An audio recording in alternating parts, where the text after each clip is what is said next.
Hey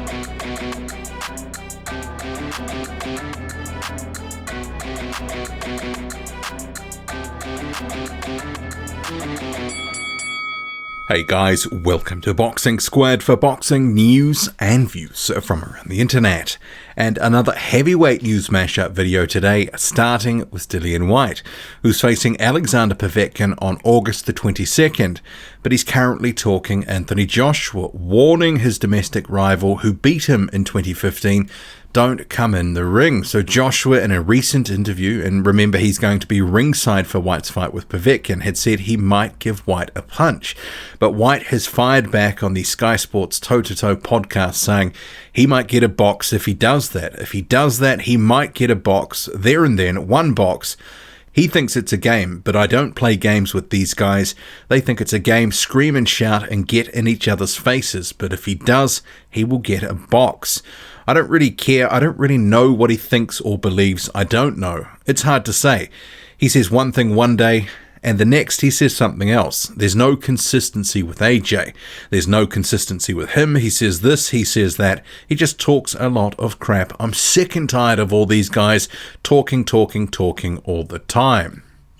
Dillian White's statements talking about Anthony Joshua, and in some sense he is very much, a guy who does many of the same things he was just saying. But I mean, this is good promotion ahead of that fight. Remembering Alexander Povetkin, he doesn't really get too much into a promotion, so expect to see a few more statements from Dillian White in the lead up to fight night that are talking about other things other than Alexander Povetkin. After all, it will generate some headlines and some profile for the fight.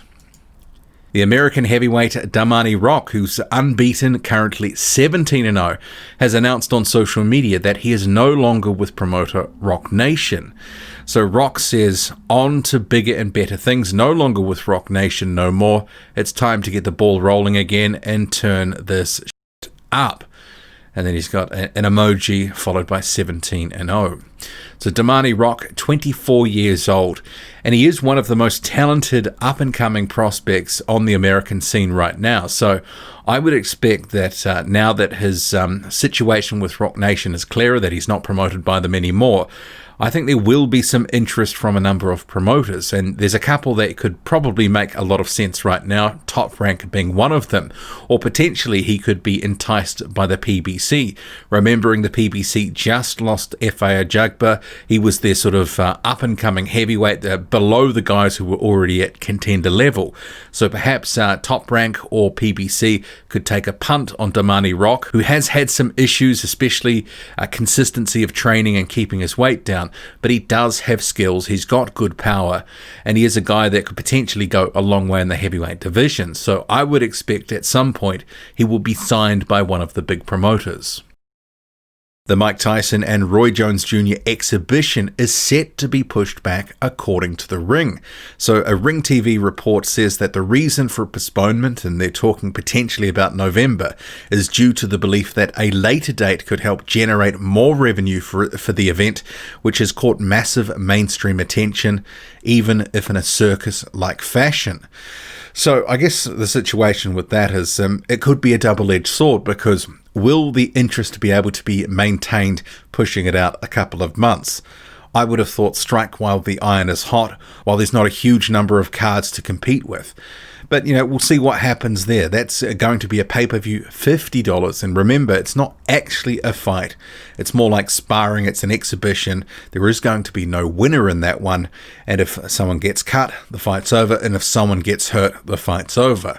So with that sort of lens in mind, there's going to be some people who don't want to buy the fight. But as the Ring sort of had alluded to, there has been a lot of interest, especially by casual boxing fans.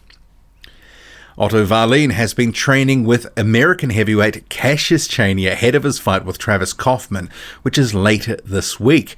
So Wallin and Kaufman are on a Showtime card that's headlined by David Benavidez. So Chaney himself, he will also be back in the ring soon, so benefit for both guys. Wallin in the ring this week, Chaney back in the ring in Kissimmee, United States, later this month. And sticking with Otto Wallin and Travis Kaufman, that fight, Kaufman has revealed on social media that he's in the best shape that he's been in for quite some time. So in the past year, he had been as high as 287 pounds, and he shared his transformation. And see here, this is the post. So the left was close to 300 pounds, and the right, he's currently 239 pounds. So that's actually a good thing for Travis Kaufman in this fight, because if Kaufman is in better condition, and it may not look physically better in terms of he might be a bit flabby, and he's talked about that in another post, but he looks like he's going to be the fittest that he's been for some considerable time. And let's face it, Otto Wallin, as a guy who's coming off a year layoff, he needs rounds, and Travis Kaufman is a hard man who is durable, can go some rounds, and maybe give him something to think about. And especially if his gas tank is a little bit fuller than usual, it could end up posing a few more problems for a bit longer. But Wallin is expected to win that fight.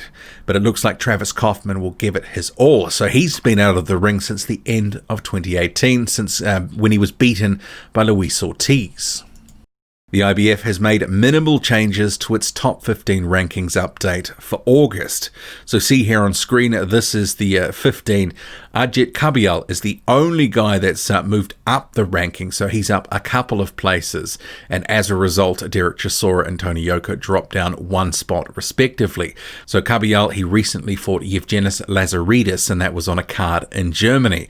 One of the few guys sort of in the top 30 that really has been lined up for anything so far. So hopefully we see a few more matchups. But a guy who was in the ring just over the weekend, and I would have done a post-fight review on this fight, but I didn't realize that it was happening after the main event. So Michael Polite Coffie and Luis Pena, that was a swing bout, but because of the schedule, they ended up doing it after the main event. There was also another fight, so a couple after the main event, but Michael Polite Coffie advanced to 10-0. He stops Luis Pena in the 5th round, and I've seen the highlights, and you can find them on PBC's social media, either on Instagram, and also PBC on Fox on Twitter has highlights too. So really good left hands in that 5th round, 3 consecutive left hooks, drops Pena, and then the fight is all over soon afterwards. So from all accounts, it was a highly competitive and well-fought fight throughout, but Michael Polite Coffie, obviously his power was the difference in the end from all accounts. So I've only seen the highlights, and he looked good in those, but apparently Pena came to fight, but Coffie now 10-0, and he gives Pena his first loss. What do you make of it all? Drop a comment, loud and often, hit like, hit subscribe, follow me on Twitter, boxing_squared. I'm out.